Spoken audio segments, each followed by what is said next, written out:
बहुत स्वागत है आप सभी का। हिंदी खबर देख रहे हैं आप, मैं हूं आपके साथ सिमरन पटेल। बुलेटिन की शुरुआत करेंगे इस वक्त की बड़ी खबर के साथ।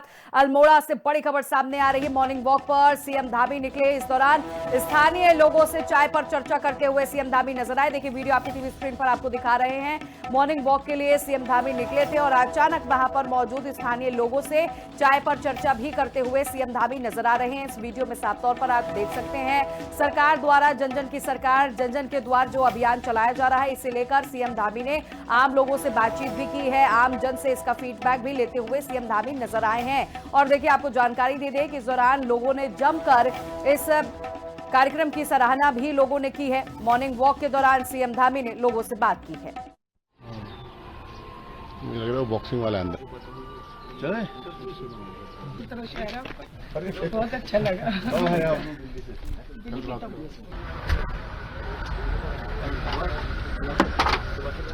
शुरू किया है जन जन की सरकार, जन जन के द्वार।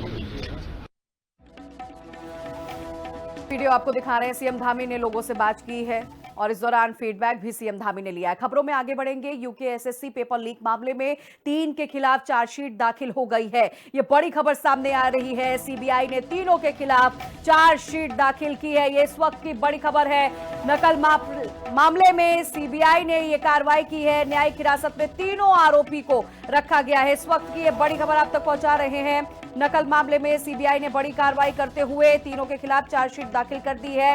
नकल करने वाले अभ्यर्थी खालिद और उसकी बहन राबिया, प्रश्न हल करने वाले सहायक प्रोफेसर सुमन के खिलाफ ये चार्जशीट दाखिल की गई है।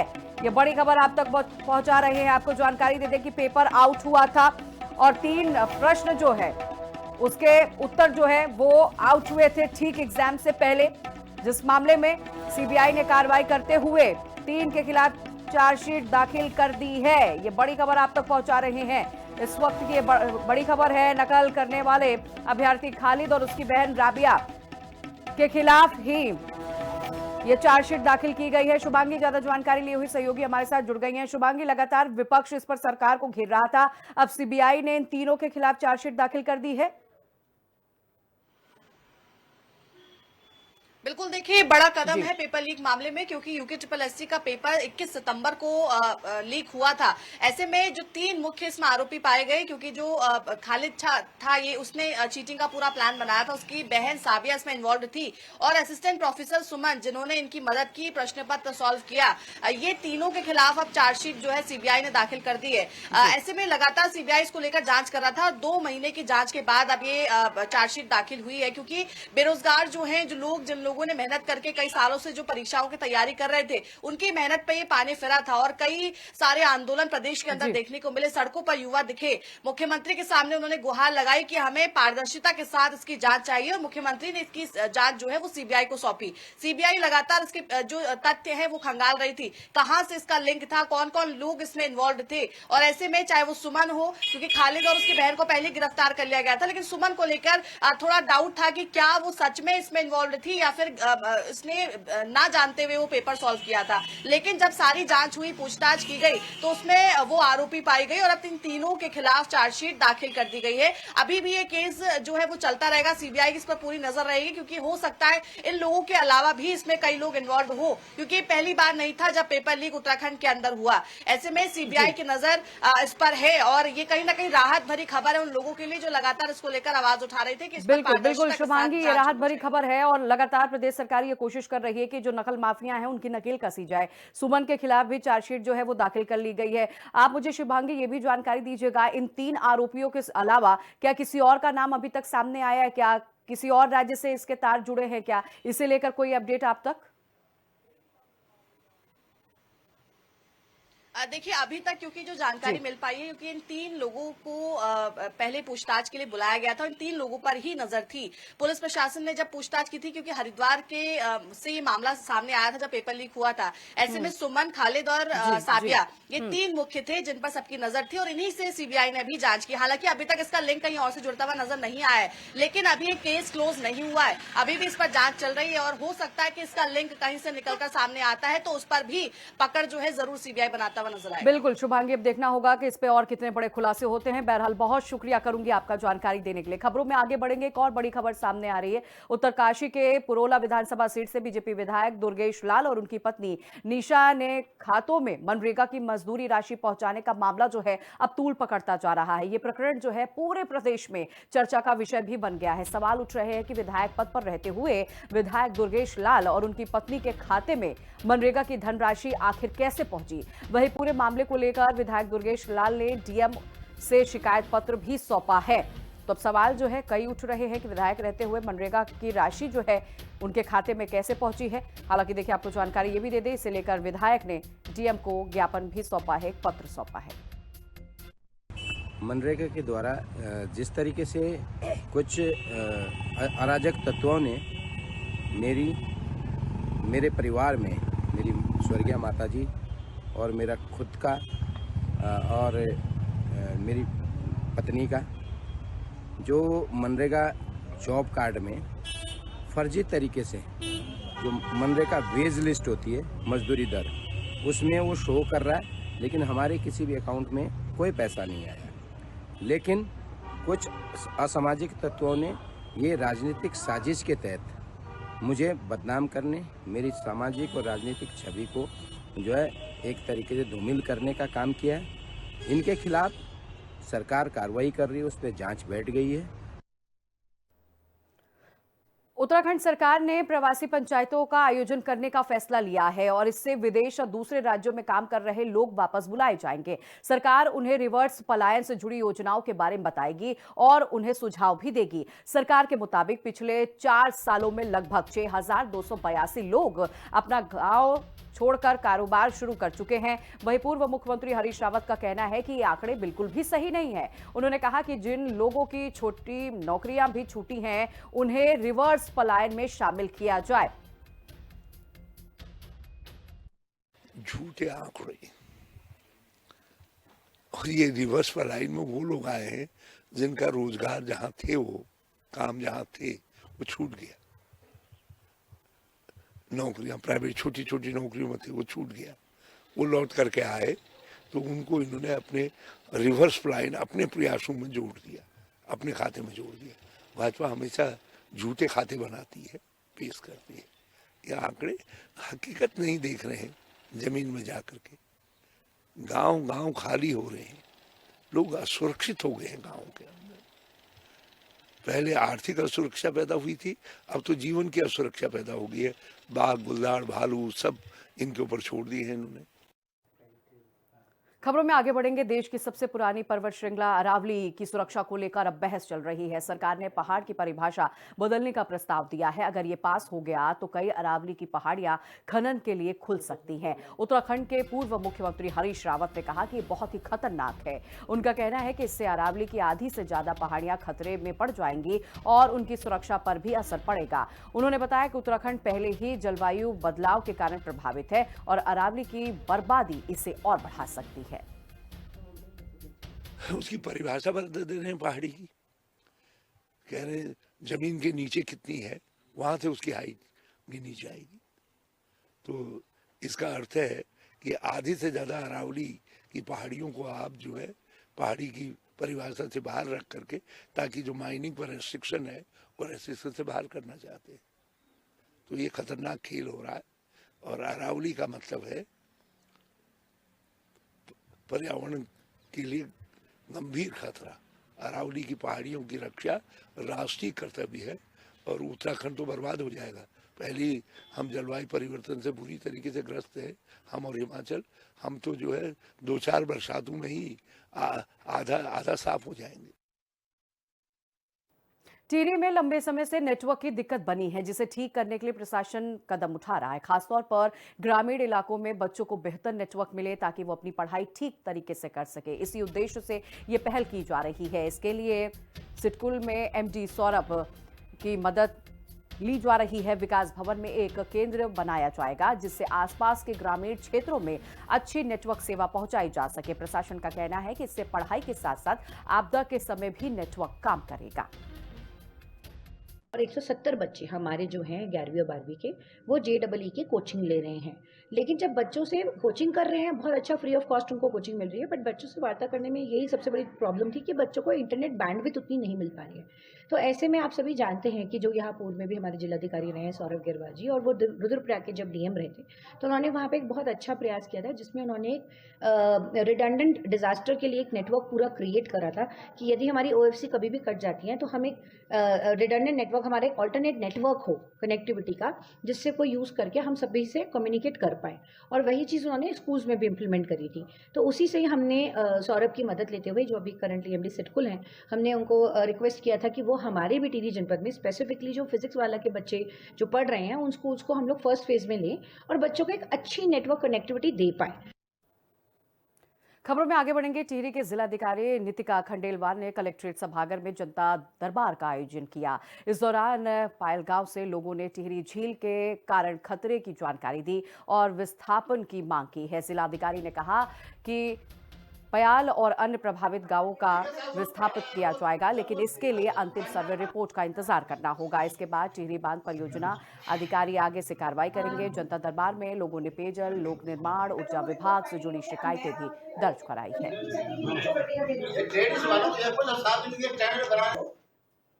देहरादून में क्रिसमस और नए वर्ष के त्योहार को देखते हुए SSP ने पुलिस अधिकारी और थाना प्रभारी के साथ एक बैठक की है, जिसमें सुरक्षा यातायात की तैयारियों का जायजा लिया गया है। उन्होंने निर्देश दिया कि शहर में भीड़ को देखते हुए यातायात के लिए अलग रास्ते प्लान बनाया जाए, संदिग्ध लोगों की जांच की जाए, साथ ही नशे के कारोबार में शामिल अपराधियों पर सख्त कार्रवाई की जाए, उनकी अवैध संपत्ति जब्त की जाए। SSP ने आगे कहा कि इन कदमों से न केवल आम जनता सुरक्षा सुनिश्चित होगी, बल्कि अपराधियों पर भी कड़ी नजर रखी जा सकेगी।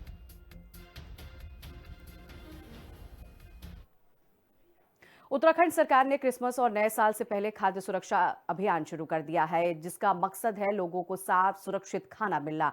त्योहार में खाने पीने की चीजों की मांग काफी बढ़ जाती है, इसीलिए सरकार मिलावट, घटिया गुणवत्ता और गंदगी पर खासकर ध्यान दे रही है। अभियान जो है hotel, restaurant, cafe, bakery, dairy, मिठाई की दुकान और स्ट्रीट फूड जैसे जगहों पर अचानक जांच की जाएगी। सरकार का कहना है कि सिर्फ सजा देना ही नहीं, बल्कि दुकानदारों और कर्मचारियों को खाद्य सुरक्षा की जिम्मेदारी जो है इसे लेकर उन्हें समझाना भी है। अभी हमने सभी आदेशित किया है सभी अधिकारियों को कि हमारे उत्तराखंड के अंदर मसूरी है या देहरादून है, हरिद्वार में है, ऋषिकेश है, रामनगर, नैनीताल, जितने भी हमारे पर्यटन स्थल हैं, इन पर अपनी विशेष निगरानी रखें और इन क्षेत्रों में अपने हमारे पास मोबाइल वैन है, 3 मोबाइल वैन है, उनको भी हमने उसके नोडल जो अपने DC लेवल के अधिकारी हैं उनको बताया गया है कि वो रेगुलर जाकर के चेकिंग भी वहाँ पर करते रहें और जो बीच जितने भी अपने इंस्पेक्शन करते हैं जो उसकी रिपोर्ट है हमेशा मुख्यालय को प्रेषित करें, जिससे कि अग्रिम कार्रवाई की जा सके।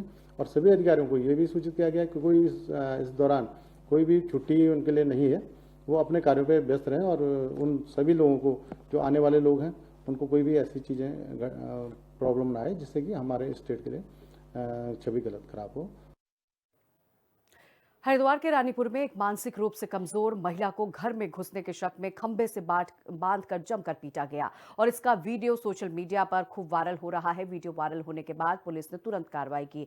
शिकायत पर 5 लोग और एक महिला के खिलाफ मामला दर्ज किया गया। पुलिस ने आरोपियों को पकड़ लिया है, कोर्ट में पेश किया है। जमानत मिलने के बाद जांच अभी भी जारी है। तो वीडियो वायरल होने के बाद पुलिस ने संज्ञान लेते हुए 5 लोगों पर केस दर्ज किया है। जांच अभी भी जारी है। एक महिला को खंभे से बांधकर जमकर पीटा गया है। हरिद्वार वासियों की समस्याओं का त्वरित निराकरण करने के उद्देश्य से जिलाधिकारी मयूर दीक्षित की अध्यक्षता में जिला कार्यालय सभागार में जनसुनवाई कार्यक्रम का आयोजन किया गया, जिसमें विभिन्न विभाग से संबंधित लगभग 100 शिकायतें और समस्याएं दर्ज कराई गईं। तो जनता की समस्या जल्द से जल्द उनकी समस्या का निपटारा हो सके, इसे लेकर जनसुनवाई की गई और इस दौरान 100 से ज्यादा शिकायतें प्राप्त हुई हैं। प्रत्येक सोमवार की तरह आज जनसुनवाई की गई, जिसमें कि 100 के आसपास शिकायतें ऑलरेडी यहाँ पर आ चुकी हैं और इसमें विभिन्न विभागों की जो शिकायतें हैं उसमें मुख्यतः अतिक्रमण को लेकर, साथ ही पेयजल को लेकर और कुछ जगह अन्य शिकायतें जैसे लॉ एंड ऑर्डर की शिकायतें आई हैं। सभी शिकायतों में संज्ञान लेकर संबंधित अधिकारियों को डायरेक्शंस दिए गए हैं और जो अधिकारी फिजिकली मौजूद नहीं थे उनको VC के माध्यम से डायरेक्शंस दिए गए हैं इसके साथ ही सीएम हेल्पलाइन की शिकायतों का भी रिव्यू किया गया है और जिन अधिकारियों ने लंबे समय तक शिकायतों का निस्तारण नहीं किया है या फिर शिकायतकर्ता से फोन या अन्य माध्यमों से संपर्क नहीं किया, उनको भी चेतावनी दी गई है। खबरों में आगे बढ़ेंगे। खबर लक्सर से है, जहां उत्तराखंड मुक्त विश्वविद्यालय द्वारा लक्सर ब्लॉक सभागार में आयोजित 1 दिवसीय कार्यशाला में 30 आंगनवाड़ी MTO दिव्यांगता सर्वे और दिव्यांगों की मदद के लिए शैक्षिक आत्मनिर्भरता से संबंधित एक खास टिप दी गई है। उत्तराखंड मुक्त विश्वविद्यालय द्वारा दिव्यांगों को हर प्रकार का विकास करने और मुख्य धारा से जोड़ने की मंशा से दिव्यांगों के सर्वे और दिव्यांगता की पहचान के साथ ही शैक्षणिक और अन्य समस्याओं के निवारण के लिए कार्यशाला आयोजित की गई, जिसमें उन्हें बाकायदा समझाया गया और उनके हक के बारे में भी बताया गया।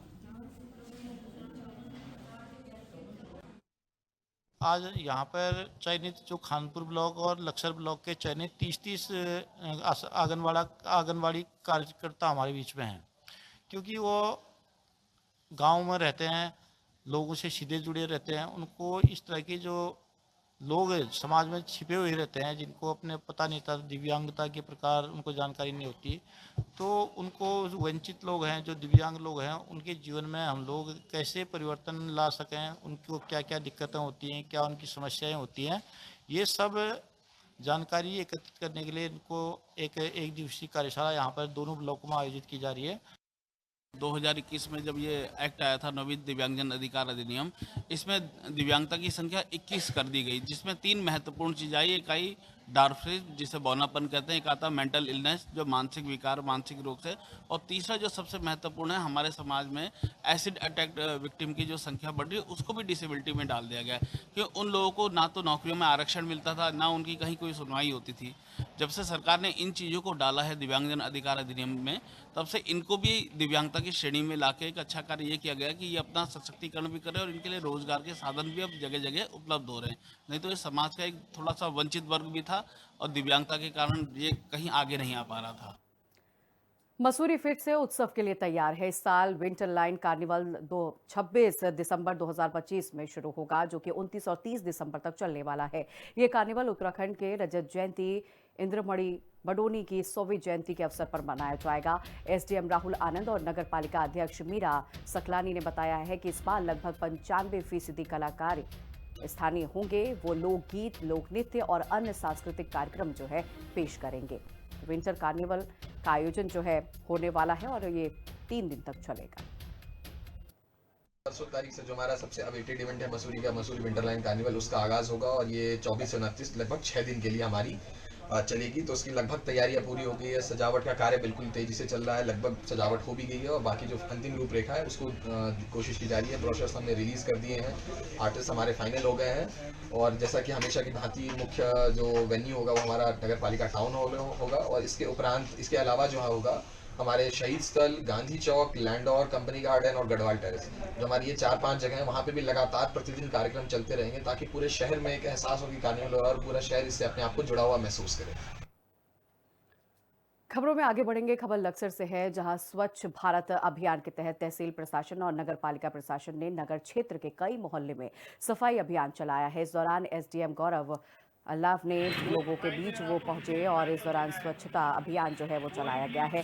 नगर पालिका के अधिशासी अधिकारी कामिल हसन भी पहुंचे। वो स्वयं अपने हाथों से झाड़ू पकड़कर साफ सफाई करते हुए नजर आ रहे हैं। दोनों विभागों के कर्मचारी साथ मिलकर लोगों को जागरूक कर रहे हैं और साथ ही सफाई अभियान में हिस्सा लेते हुए नजर आ रहे हैं। पहले नगर के मुख्य बाजार से ये अभियान चलाया गया, उसके बाद मोहल्ले में भी साफ सफाई की गई।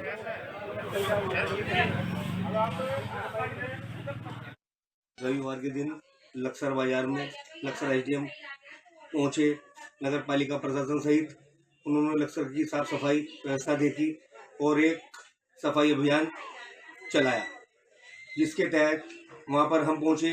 हमने SDM साहब को सारी नगर की समस्याएं बताई। SDM साहब ने पूरा आश्वासन दिया कि हम इस पर काम करवा के दिखाएंगे, आप हमें लिखित में दें। तो हमने SDM साहब को कहा कि हम आपको मुख्यमंत्री के नाम एक ज्ञापन देंगे।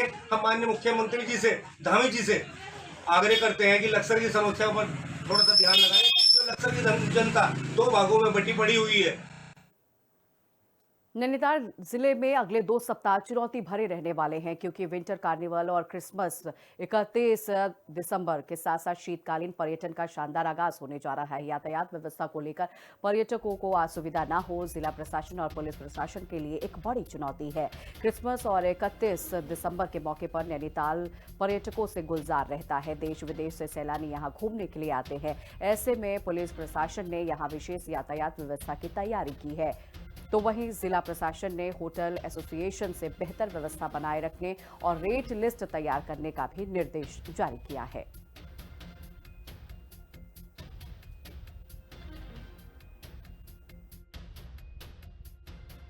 बाईस दिसंबर से 7 जनवरी तक हमारा year and, new year, Christmas, carnival और फर्स्ट वीक ऑफ जनवरी का सीज़न है। इसके तहत जो है हमने हाल ही में बहुउद्देशीय बैठक लिया है। हमने वहाँ पर सभी विभागों का इंटर डिपार्टमेंटल कोऑर्डिनेशन बैठक लिया है। हम जो है सारे विभागों का सर्वदलीय बैठक लिए हैं हमने, और इस बैठक में पुलिस विभाग का जो यातायात प्लान है उसको साझा किया गया। यातायात प्लान में जो अलग अलग विभागों को आवश्यक जो काम या जो कोऑपरेशन चाहिए हमको, उन सभी चीज़ों को साझा किया गया। नैनीताल मोस्ट फेवर्ड डेस्टिनेशन है। लाखों के हिसाब से जब सैलानी आएंगे, स्वाभाविक है कि ट्रैफिक जैम रहेगा, ट्रैफिक कंजेशन रहेगा। हमने स्पेशल यातायात प्लान हमने बनाया है जो इस प्रकार का भारी वाहनों के लिए तो नो एंट्री का प्रावधान है, और विभिन्न रास्ते पर जो है डेस्टिनेशन के हिसाब से रूट्स तय हो चुका है। क्रिसमस ईव पर और जो नव वर्ष के स्वागत के उत्सुक सैलानी हैं, उनसे ये अपील है कि वो सुरक्षित यात्रा करेंगे। होटेलियर से उनकी रेट लिस्ट डिस्प्ले करने के लिए, आतिथ्य सत्कार के लिए, और जो अतिथि परंपरा की अच्छी जो हमारी ट्रेडिशन है उसको सस्टेन करने के लिए अपील की गई है। पुलिस प्रशासन पार्किंग, सुरक्षित यातायात के लिए सारे चौकस प्रबंध कर रहा है। ऋषिकेश में 2 सप्ताह पहले एक भ्रूण मिलने के बाद शहर में फिर से भ्रूण सड़क पर मिला है। देहरादून रोड पर ये भ्रूण एक प्राइवेट क्लिनिक के पास मिला है। पुलिस ने इसे कब्जे में लेकर पोस्टमार्टम के लिए भेज दिया है। पुलिस आसपास के लोगों से भी पूछताछ कर रही है और सीसीटीवी फुटेज भी देख रही है, लेकिन अभी तक कोई भी सुराग हाथ नहीं लगा। कोतवाल ने बताया कि जांच अभी भी जारी है और जल्द ही सच्चाई जो है सामने आ जाएगी। सुबह सुबह मैं अपने बेटे को स्कूल छोड़ने जा रहा था, तो मुझे सड़क पे पड़ा हुआ एक भ्रूण मिला जो कि पूरा कंप्लीट था, और तत्काल मैंने उसमें पुलिस को सूचना दी कि, और उसके बाद हमने पुलिस ने आगे कार्रवाई शुरू करी। पुलिस उस भ्रूण को ले गई है और यहाँ के सारे सीसीटीवी फुटेज। उत्तराखंड बेरोजगार संघ ने अपनी मांग को लेकर सचिवालय कूच किया है। विभागों में आउटसोर्स और बैकडोर भर्ती को बंद करने के लिए ये प्रशासन किया गया है। प्रदर्शन करते हुए नजर आए हैं। वहीं बता दें, उत्तराखंड बेरोजगार संघ के अध्यक्ष राम खंडवाल का कहना है कि विभाग आउटसोर्स और बैकडोर भर्ती कर रही है, जिस वजह से बेरोजगार युवा नौकरी के लिए दर दर भटकने को मजबूर है। नेता आज अपने जान पहचान के लोगों को विभागों में भर्ती करवा रहे हैं। सरकार आयोग पर इतना पैसा किस लिए बर्बाद कर रही है, तो इसे लेकर ये प्रोटेस्ट करते हुए लोग नजर आए हैं। भर्तियां जो हो रही हैं वो आउटसोर्स के माध्यम से हो रही हैं, बैकडोर के माध्यम से हो रही हैं, नेताओं के आशीर्वाद से हो रही हैं, आपका जो है संविदा के माध्यम से हो रही हैं। और जब ये लोग लगते हैं उसके बाद 5 से 7 साल बाद कहते हैं कि भाई हमें भर्ती कर दो, हमें जो है परमानेंट 4200 ग्रेड में भर्ती कर दो, हमें जो है 3200 ग्रेड में भर्ती कर दो। अगर आप जो है नियमितीकरण कर देते हो तो ये जो बच्चे आज यहाँ पर आ रखे हैं, वो जो बच्चे जो आज हल्द्वानी में जो है रैलियां कर रहे हैं, प्रदर्शन कर रहे हैं, जो 10 लाख रजिस्टर्ड बेरोजगार इस प्रदेश में, उन बेरोजगारों का क्या होगा? हमने सरकार से ये भी कहा है कि अगर आप सीधी भर्ती करना चाह रहे हो तो आप आयोगों को बंद कर दो ना, उन पर आप ताला लगा दो, और ताला लगा के सारे बेरोजगारों को ये कह दो कि आप उपनल के फॉर्म भरो, आप जो है संविदा के फॉर्म भरो, और आप जो है बैकडोर के माध्यम से नेताओं के आशीर्वाद से कह दो कि मुझे लगा दो, और फिर 10-10 साल बाद सबको परमानेंट कर दो। तो फिर आयोगों पर इतना पैसा खर्च करने का क्या मतलब है? खबर चमोली से है, जहां गांव कौप में पिछले 1 महीने से चल रहा कुबेश्वर महादेव क्रिकेट टूर्नामेंट का शानदार समापन हो गया है, जिससे खनौली एनक्लेव में झंडोला 11 को हराकर टूर्नामेंट में ट्रॉफी पर कब्जा कर लिया है। समापन समारोह के अवसर पर धराली से विधायक भी पहुंचे और ब्लॉक प्रमुख क्षेत्र से जिला पंचायत सदस्य भी इस दौरान मौजूद रहे। तो ये समापन हुआ है क्रिकेट टूर्नामेंट का। भव्य आगाज हुआ था और समापन इसका हुआ है। और फिलहाल इस बुलेटिन में मेरे साथ बस इतना ही। खबरों के लिए देखते रहे हिंदी खबर। नमस्कार।